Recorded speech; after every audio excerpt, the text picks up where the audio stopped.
Hello and welcome to Interpreting India. I'm Srinath Raghavan, and this is a podcast presented by Carnegie India.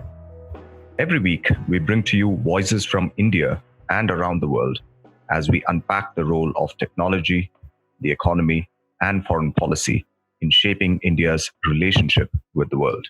The decades-old boundary dispute between India and China is back in the news, this time against the backdrop of a global pandemic.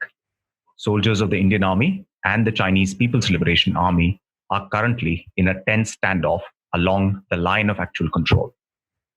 The Sino-Indian face-off is taking place at a time when China is caught up in a series of troubled fronts with the United States, with Australia, with Taiwan, and with Hong Kong. As we try to understand the origins of the border standoff and the prospects for de-escalation of the crisis, it is important to place it in the broader geopolitical context in which China is currently operating. To discuss the origins and nature of the current crisis, as well as its potential impact on Sino-Indian, Sino-American, and Indian-American ties, we have with us today Dr. Ashley Tellis. Ashley is a senior fellow at the Carnegie Endowment for International Peace, the mothership, where he holds the Tata Chair for Strategic Affairs. His work specializes on international security and US foreign and defense policy, with a special focus on Asia and the Indian subcontinent. Ashley's extensive academic engagements include his position with the US government, including his close involvement in the negotiations of the US-India Civil Nuclear Agreement. Ashley, welcome to Interpreting India. Delighted to have you with us today. Well, it's a pleasure to be here, Srinath. I hope all of you are well. I'm looking forward to this conversation. Thanks, Ashley. We've been following your writings on the current standoff between India and China, and I really want to start by talking a little bit about that before we broaden out to the bigger, wider geopolitical context, really. I was just wondering if you could begin by giving us a sense of what you think are China's motivations and intentions behind what seems to be a significantly more scaled up intrusion, even beyond their own conception of where the line of actual control lies. What is different and what is driving this behavior? So I think this is obviously a complex issue, and we are in the realm of interpretation because the Chinese have, not been kind enough to sort of let us know what their motivations are. But I was struck by the fact that soon after the Indian decision to change the status of J&K was made in August, the Chinese were extremely agitated by that decision. And what I found interesting was not just the agitation, because in some ways you could expect that, but the reasoning behind their agitation. And the reasoning, as I understood it, was their belief that the government of India had made this decision in order to signal a return of Indian claims to territories that it owned but did not possess. So they were reading the 370 decision almost as if India was signaling an initiation of revanchism. It's not an interpretation I shared, and with the many Chinese that I spoke to since that time, I tried to indicate that this was driven more by domestic considerations than any international considerations, and certainly not the international considerations of sort of securing more territory or securing territory that India did not control. But I was struck by the fact that that seemed to have lodged in Chinese consciousness. Now, I say that only because I think that was a background condition. The Chinese, in my reading, have always wanted to claim the entirety of the Aksai Chin Plateau as Chinese territory. It's in fact fascinating to see Chinese maps of India, which are prepared for domestic audiences. And those maps indicate all of Aksai Chin. There's no disputed territory or any sort of sophistication or subtlety about the boundaries. And so I think, when you take into account the fact that the Chinese were concerned about what they saw as this preemptive effort by India to secure territory, their concerns about Indian border infrastructure modernization, And of course, just the opportunities allowed by changing weather, they decided to make a play and move into territories that they had previously patrolled but never really occupied. So there are varying factors that went into the making of this decision. What I think one can say with confidence is that they decided that this time was a good enough time to send the message that they were going to protect their equities. And they did so in, as you point out, a dramatically different way from what they have done in the past. And they have now put the onus on India to accept the status quo or to push them out at potentially great cost. And to my mind, at least that is of a part with what China has done elsewhere in the world, which is salami slice, secure marginal pieces of territory, and confront, the other state with the onus of having to push them out or accept the new reality. And I think your interpretation, which suggests that, in some ways, the trigger is their concern over the sort of internal change of constitutional status as far as Jammu and Kashmir is concerned, is, I think, quite spot on, because I can think of at least two kind of points which actually fortify what you're saying. One is, there have been newspaper reporting of the numbers of incursions over the last 3 years. And what we see is there is a very significant spike in the last year in the Ladakh sector, whereas usually it's the Arunachal Pradesh sector where much patrolling activity, etc., happens, right? So that pattern, there is a clear shift which has happened. So I think that definitely suggests that there is a connection to what you're saying. Also, I think there's a bit of a historical, parallel to this kind of behavior on the part of the Chinese. I mean, if we recall back in the 1980s, when India had changed the status of Arunachal Pradesh, and that had been upgraded from a union territory to a state, that's when the Chinese sort of staged the Somgyurongchu incident, which again was a very long drawn out confrontation, right? I mean, it took almost 7 years before the Chinese actually pulled out of that area. So it does seem to me that, you might be onto something quite important, even though, as you say, we cannot know what is going on in the minds of the Chinese leadership. I share that judgment completely. I always have the Arunachal Pradesh transition at the back of my mind when I think about this. But I think one of the things that I found interesting was the Chinese tried to signal to India their discomfort through the extraordinary efforts they made at taking the Indian decision to international bodies. It's an interesting point of speculation whether China would have behaved differently on the ground if it had succeeded in those diplomatic efforts. Now, for better or for worse, for China, those diplomatic efforts didn't succeed. And so I wonder whether the failure of those diplomatic efforts then led them to simply change the ground reality as a way of signaling to India their extreme discomfort. That sounds very plausible to me as well. And what about options as far as India has? Because as you said, in some ways the Chinese have done the smart thing, which is they have made the first move and put the onus of any further escalation onto India. And obviously, as the weaker of the two sides, India will have to think very hard about any steps that it takes, which might lead to any kind of an escalation of this particular standoff. And while there have been talks and various other kinds of diplomatic efforts, it's not very clear that anything has borne fruit yet. And it's not even very clear that the Chinese are particularly talking about the kinds of issues that are concerning Indians about the new change in status quo. So what do you think are the viable set of options that India has really in at least trying to get back to something which resembles status quo ante? So there are two broad sets of issues here. What can India do to correct the physical changes that have now occurred on the ground? And that is what one might think of as the tactical problem. And then, of course, there's the second issue, which is the strategic problem, which is what does India need to do to deal with a China that may potentially persist with these kinds of behaviors in the future. So let's start with the first. I think on the tactical question of what can India do to correct the changes that have occurred on the ground, I think that India's choices are very limited. India is obviously trying to negotiate both at the military level in terms of the flag officers conferences and at the political level, a restoration of the status quo ante.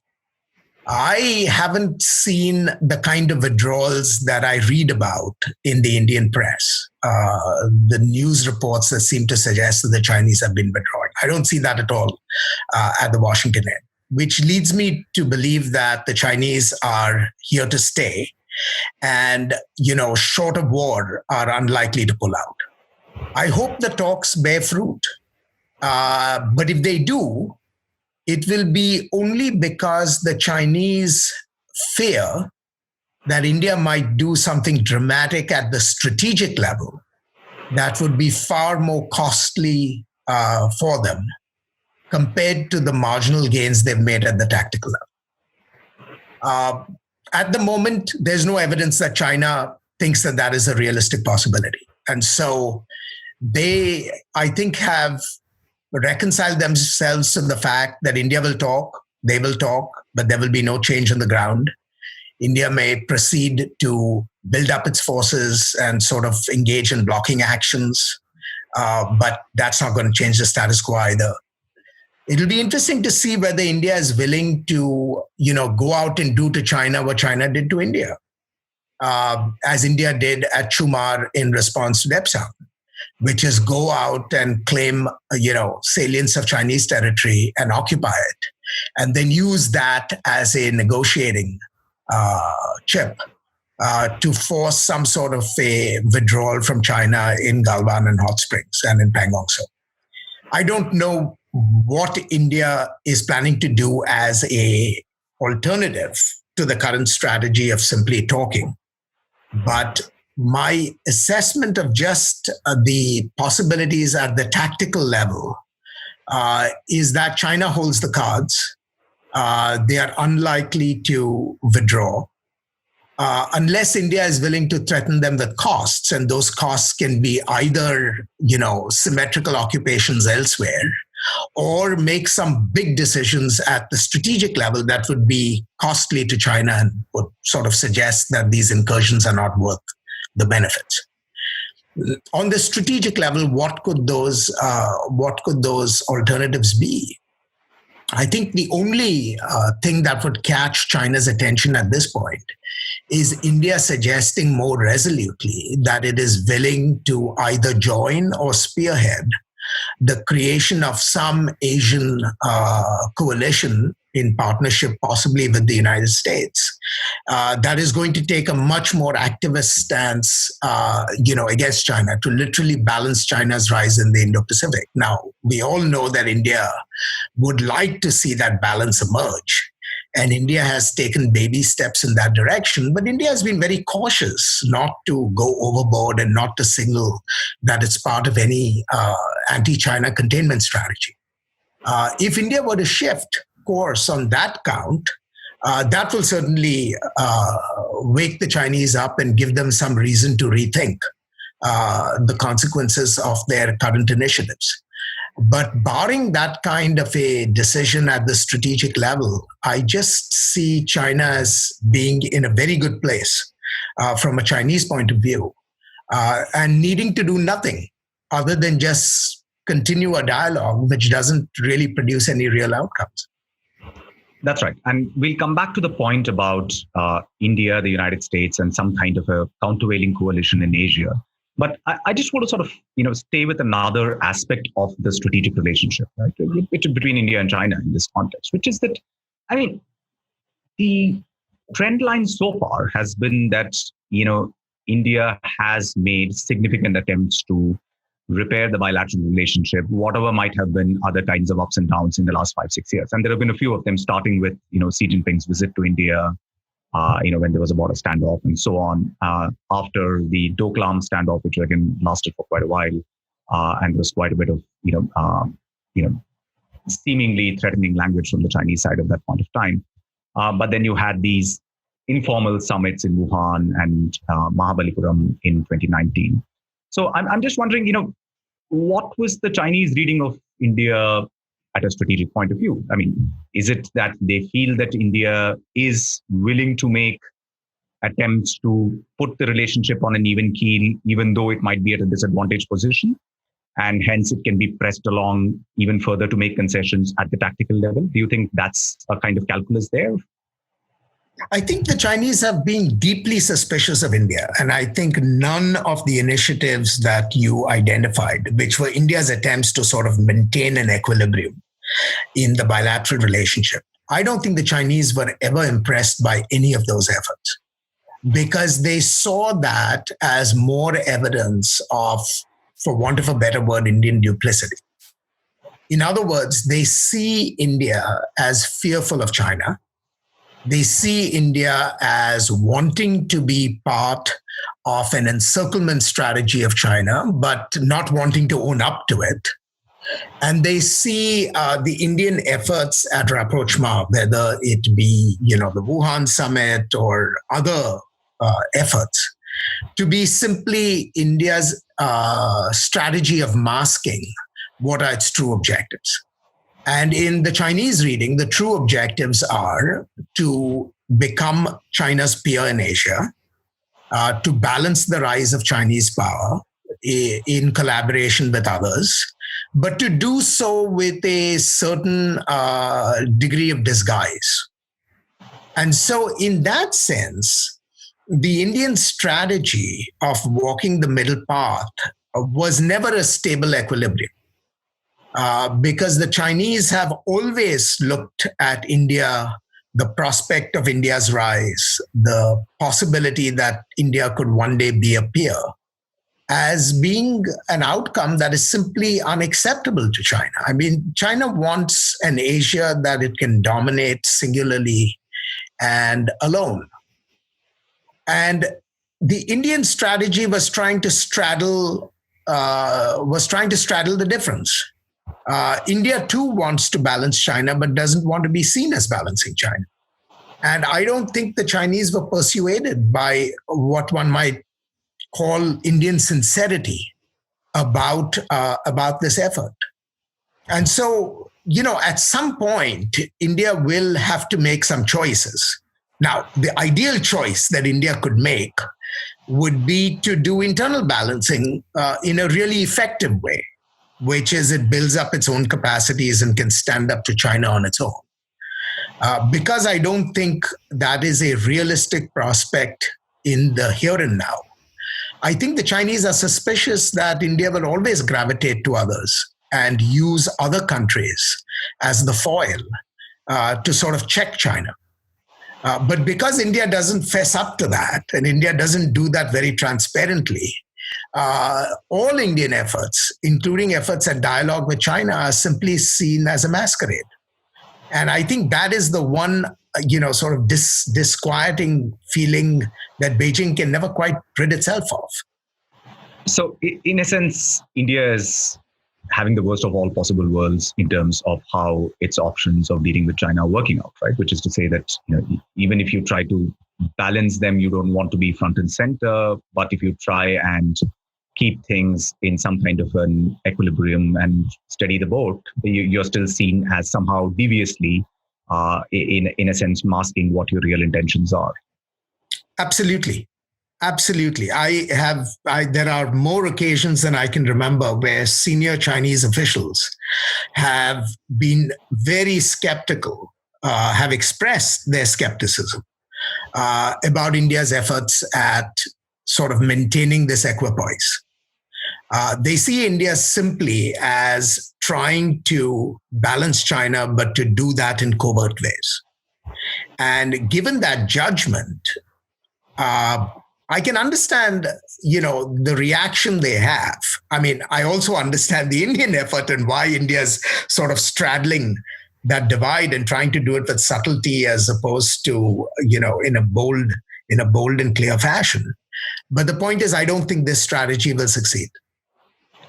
Right. And to what extent do you think the United States and its relationship with India or its relationship with China is really an important factor in what's happening in the border. I understand that, as you quite rightly pointed out, the border standoff has its own dynamic. It's got its history. There are patterns of behavior, some of which might be different, but nevertheless, there is a intrinsic dynamic to that particular standoff itself. But I'm just wondering whether it is possible to see this in the broader context, both of what you refer to as Chinese kind of larger attempts at salami slicing kind of approaches elsewhere, but also the range of kind of problems in which China seems to be embroiled. I mean, practically, its relations with the United States are, in a very much what seems to me sitting here in India, a downward trajectory. It's in a spat with countries like Australia. So things don't seem to be going pretty well for China, particularly in what seems to be the emerging pattern of the post-pandemic world. No, you're absolutely right to draw attention to that broader context. The broader context cannot be neglected, nor can it be avoided. But analytically, I think we need to make what may be a subtle distinction, which is the problems on India's border in Ladakh are not caused by the fact that there is an international environment that is, at this point, more and more hostile to China. So we need to be careful about drawing the sort of straight causal inference that there is an international context that's hostile and therefore China is reacting on the border. As you underscored, the border has its own logic and China has its own grievances vis-a-vis India, irrespective of what is happening in the international context. But the international context is not helping. The international context is not helping. The fact that China feels pressed elsewhere, the fact that there is a US-China rivalry that is exploding at about the same time that there is Sino-Indian discordance, clearly there are connections.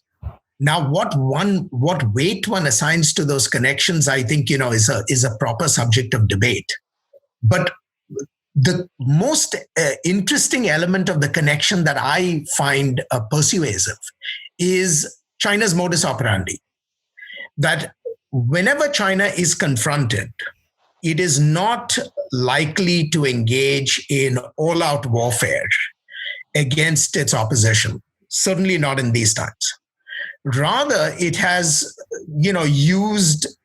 pulled a page out of a well-used playbook, which is go out and seize marginal gains that lie below the threshold of open warfare. So you don't give the antagonist any excuse to respond with a large-scale use of force.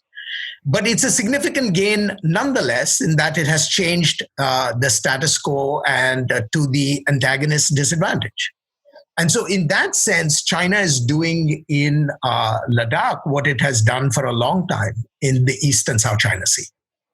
And I think India presumed that it would not have to deal with that salami slicing because of all the efforts it had made at negotiating that equipoise. But that has proven to be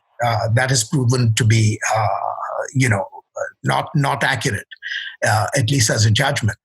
So come back to the point of the environment. The fact is that China today does feel pressed. It does feel that India is associating more and more with China's adversaries. And it does feel that the US-China relationship is rapidly going south, and that the US is signaling ever more transparently its support for India over China.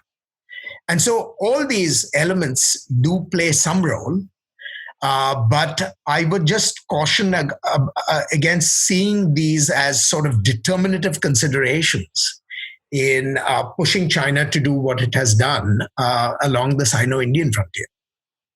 That's right. But it is still interesting to watch the Trump administration make these comments while the standoff is happening. And to that extent, as you're saying, there is a kind of a certain kind of transparent signaling which the United States has done, which also perhaps has rattled the Chinese a little bit. Yeah, but and also, if you can just talk a little bit more about how that particular, strategic relationship is shaping up and where India might figure in the United States' kind of calculus, so to speak. I mean, because on the one hand, we've seen there is a recent paper put out by the White House, which states in pretty stark terms what it thinks about the relationship and where it's headed with China. But at the same time, the United States' own relationship with its very close allies like South Korea aren't looking pretty in Asia. So how do you think the United States is really going to manage the strategic competition?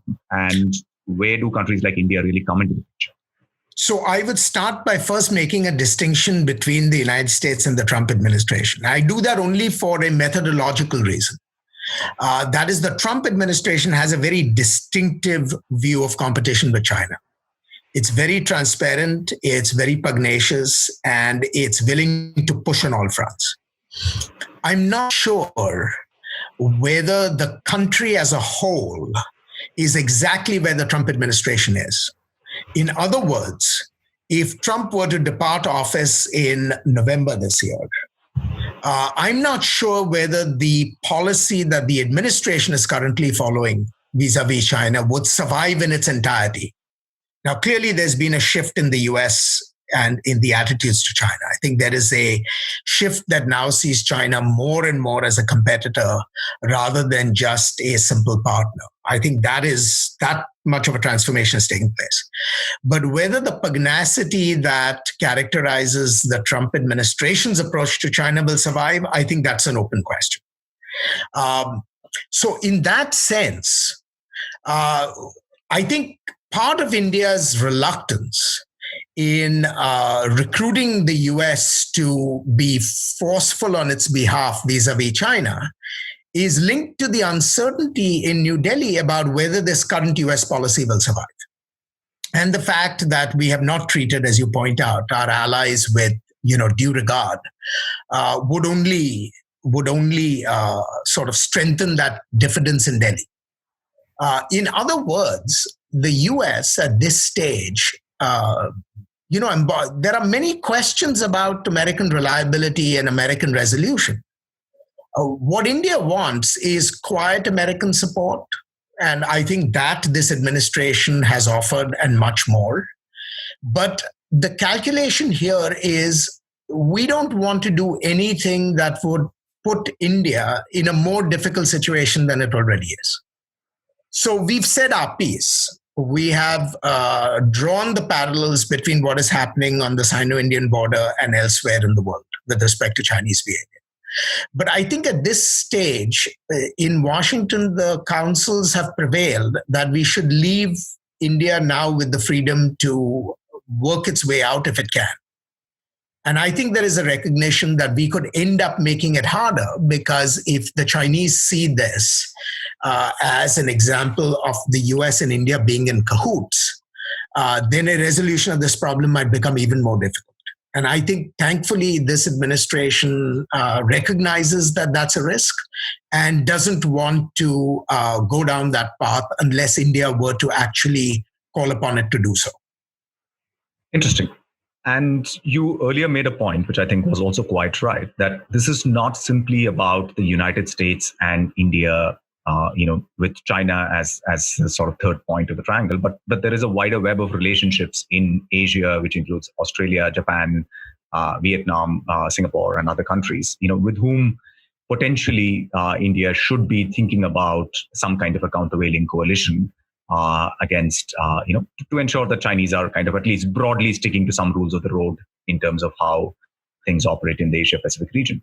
But I'm just wondering, what's your judgment on how all of this is going to look in the wake of the pandemic? Because clearly all countries are going to be facing very pressing inward problems in terms of economic, social reconstruction after this very devastating pandemic. There are also going to be other kinds of challenges about saying, do we want to reduce our economic dependence on China? If so, how do we rejig the current contours of globalization as it operates within Asia? So are there going to be many other competing priorities, whereas the security strategic issues might somewhat recede to the background? And I ask this even with respect to India, because there is an open question about, what India will really be able to do in order to walk the talk as far as so many things like the Quad, etc., are there. Because, you are going to see a period of squeezes in terms of defense spending, which means lesser amount of money available for military transformation, for strategic positioning of India in the Indo-Pacific. So, it just seems like the day after the pandemic, things are going to look very different for everyone in the region. I see what you are trying to get at, and I'm struggling with some of these issues myself. But I don't have a clear or a good answer to any of these questions, because the one thing that I think will make the single most important difference is what happens to economic performance in the aftermath of the pandemic. And what happens to economic performance hinges greatly on whether a vaccine or a treatment can be found more or less quickly. If a vaccine or treatment can be found quickly, then I think one could imagine something like V or shallow U-shaped recoveries in all the major economies. And if that were to be the case, then I think future international politics would approximate something like that of the past. It won't be precisely the same, because I think there will be decisions that will have to be made about globalization and value chains and all that stuff. But leave that aside for the moment. I think if you do get a cure or an antidote quickly, you do get the possibilities of economic recovery, rapid economic recovery. And rapid economic recovery gives you options that you don't have if you end up with sort of L-shaped economic recoveries, which are slow and take years, if not longer. So that is a huge uncertainty, and I don't know the answer to that question. But let's keep that aside. I keep that as an important asterisk, because to my mind, the character of economic recovery and the pace of economic recovery will determine so much of what the future international sort of system, at least in Asia, looks like. But if, for the sake of argument, if we sort of bracket that, keep that aside, I would argue that the one thing that's not going to change is skepticism about China and skepticism about Chinese ambitions. Unless, of course, you get such a massive recurrence of the pandemic that it actually destroys China's ability to accumulate national power at the pace that it has over the last several years. If Chinese national power essentially comes apart because the pandemic begins to take a huge toll on China itself, then of course the attitude and the perception of China is going to change. But if we rule that out and China continues more or less along its current trajectory, then I would argue that suspicions about Chinese ambitions will remain a permanent feature of the Asian system, even if you have one or more of those scenarios on the economic side coming to pass. So what does that mean? What that means in my mind is that there will be a continuing shift towards regional balancing, hopefully with the United States as a more active and sort of responsible and sensible guarantor of security. But even if the US doesn't play that role, I see many of the key regional states essentially increasing cooperation among themselves. Now, what the parallelism between this on the international political side, the slow rise of balancing, possibly evolving into more manifest hard balancing, what the counterpart will be on the economic side, I think also is a question that deserves some scrutiny, but we don't have the answer to yet. And the reason I don't have the answer to that is because I don't know how powerful a role the state can actually play with respect to reconfiguring future patterns of globalization. Clearly, if left to markets themselves, we know where that will take us. You know, the logic of the market will take us in towards some facsimile of the world we've known before. But if the state really begins to decisively intervene and break these chains, which are otherwise formed by commercial logic, I don't know where that will go. So we have to see post-pandemic what the responses of key trading states, the United States, Japan, the key countries in Southeast Asia will be. And depending on those decisions made there, we may end up in a world that looks broadly similar to the one we know, or it might be dramatically different. I don't know where we will come out because I don't know what those decisions post-pandemic about globalization are going to be. And early on, you mentioned in passing that you did not believe that internal balancing against China was a viable option for India.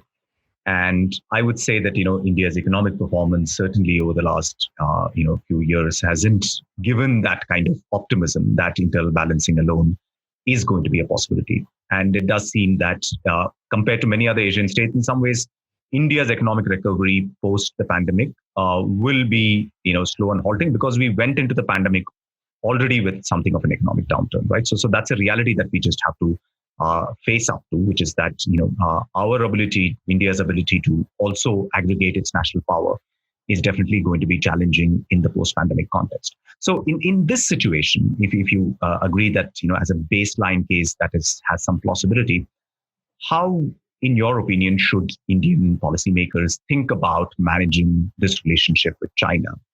And how salient do you think the United States and the relationship between India and the United States is in this particular India-China context as well? So I think there are two. This is a very good question. I share the diagnosis that you've laid out, Srinath, completely. We want to see successful Indian internal balancing. I mean, that's what the US has been trying to do now for some 2 decades.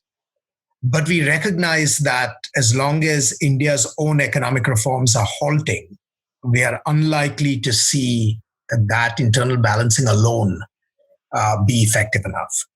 So for Delhi, I think there are 2 broad approaches. One is to simply say we are never going to be able to internally balance well enough, at least in the foreseeable future, meaning say the next 3 to 10 years. And we therefore have to consider seriously the possibilities of accommodation with China, which is, even if it is only in passing, India begins to signal to the Chinese that it is willing to live with some kind of Chinese preeminence in Asia and possibly the Indo-Pacific itself.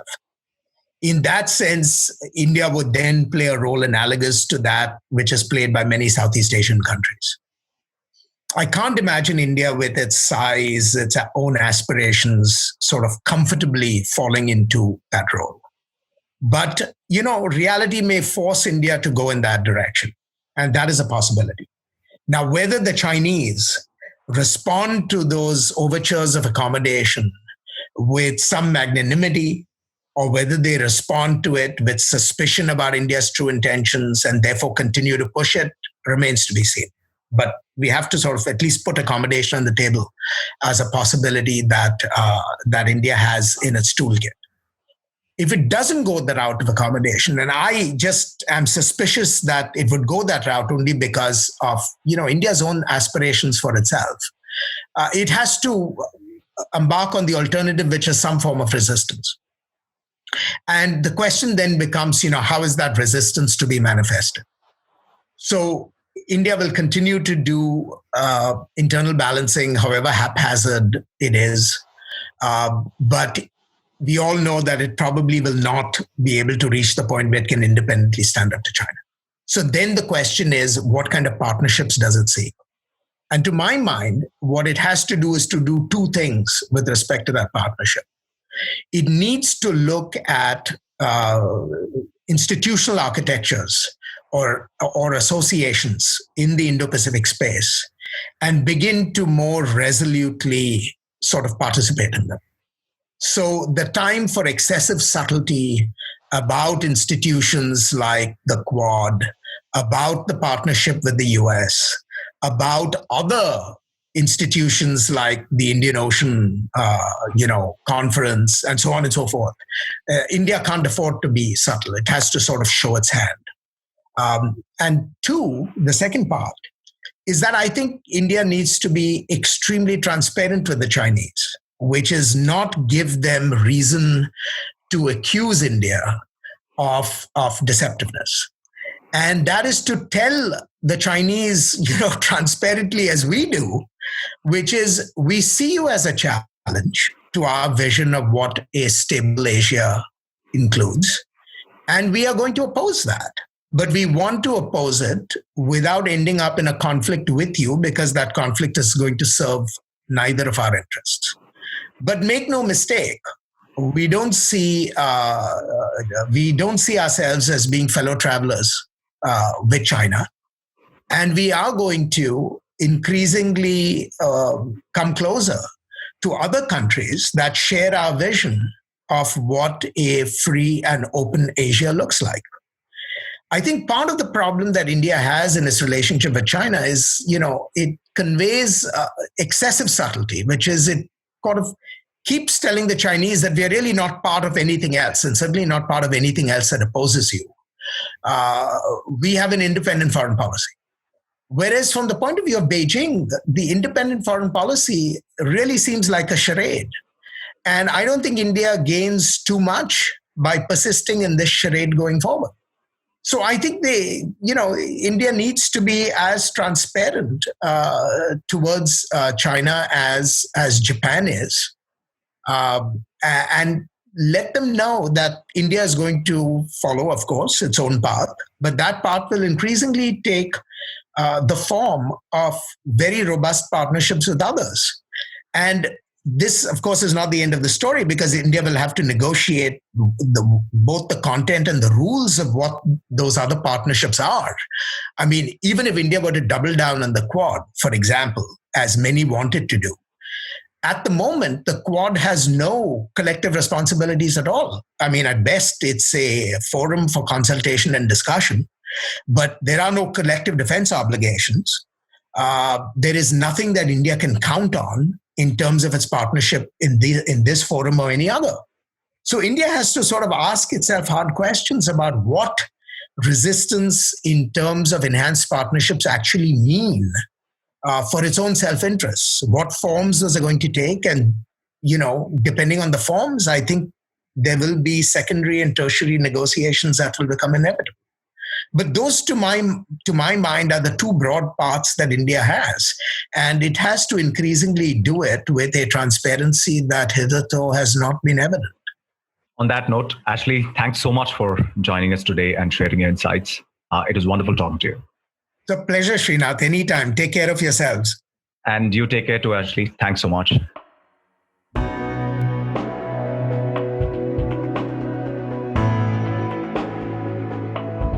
Thank you for listening to this episode of Interpreting India. Stay safe and don't forget to wash your hands. For more information about the podcast and the production team, you can follow us on social media and visit our webpage.